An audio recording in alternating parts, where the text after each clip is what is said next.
what has already changed or what is changing in the world of search and SEO when it comes to AI. Brian, we've talked about this at length, but I'm going to kick it over to you. Just what is changing and what has already changed when it comes to search and AI? Yeah, great question. Thanks for the intro. It's generation of responses you're going to see no matter where you're searching. So, on Google, the top of the page, depending on what you're searching, you might see a generated response pulling from different sources. And this is Google's AI overviews. So this is a huge update. It's been out for, I guess, a year now or so. It was beta testing. As we see it more, we're always diving in and analyzing how it pulls this information and gives people answers to what they're looking for. Additionally, large language models like ChatGPT, seeing more usage, every day from tools like this. So awesome. Yeah, it's changing a lot with how people are getting information. There's a lot of information out there. So these tools kind of are making it one place or, multiple places that you can search and get these organic responses. Awesome. Yeah, Mackenzie, I know probably around the agency, you're affectionately known as AI Mackenzie because you're the expert in all things AI.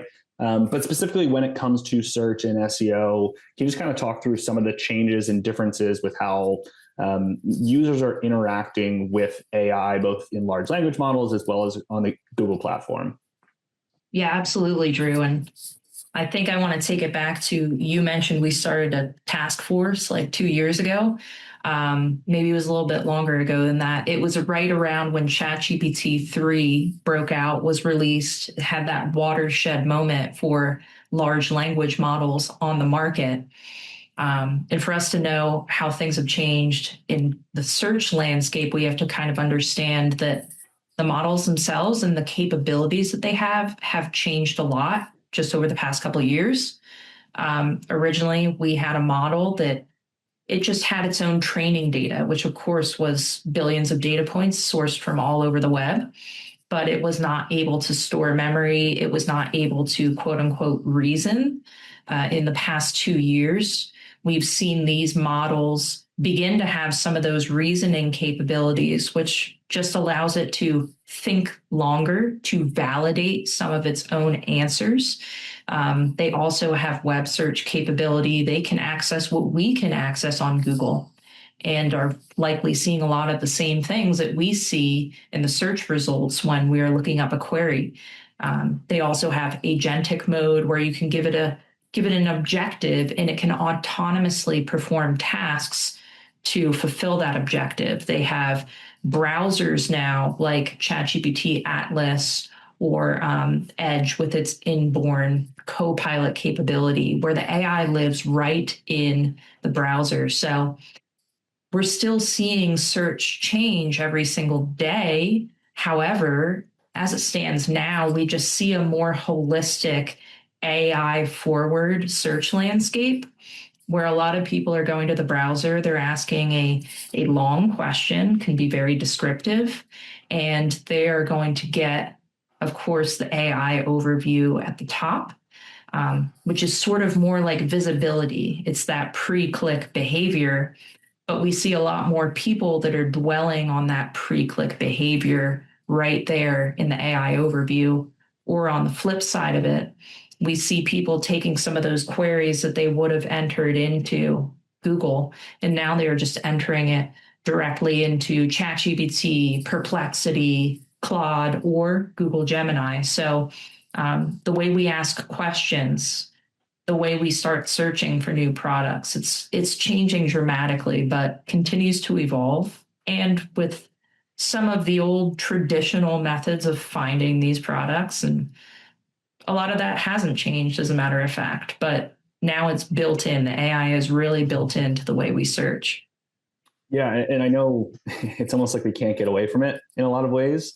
And as people kind of leverage these different tools like ChatGPT or Perplexity, or I know you just introduced me to Google AI Studio, and start to kind of use these tools in different ways, whether it's their professional life or their personal life, I think the search behavior becomes very adaptable and is changing really fast. Brian, I know we've looked a lot at the different types of searches that kind of go in, bring up AI overviews or generate, and how people are interacting with ChatGPT. Are there specific types of searches that you're seeing more prevalent in generating AI overviews, or how people are using ChatGPT? Yeah, definitely. So the one where we're seeing AI overviews most frequently would be informational type queries. So if you're thinking something that has an easy answer to it, right? Like, what's the correct service intervals on my vehicle? Like, when do I take my car in for service? Something like that, where there's a general guideline, an easy answer. You're almost every single time going to see it generate a response at the top of Google. Similar results in what the response, where they're pulling sources and stuff like that in LLMs.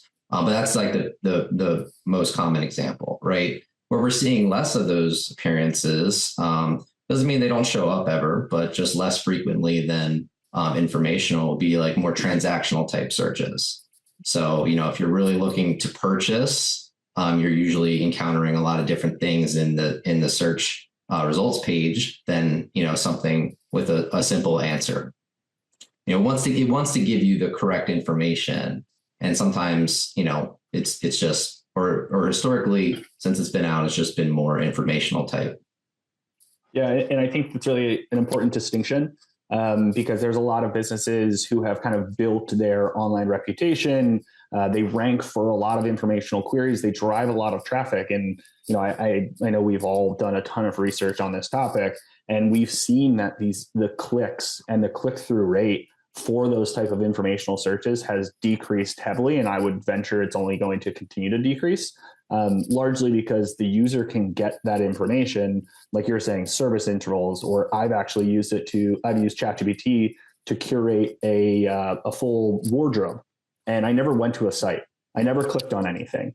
But I used I prompted ChatGPT based on my lifestyle to give me an entire wardrobe where I can go from work to happy hour with my wife.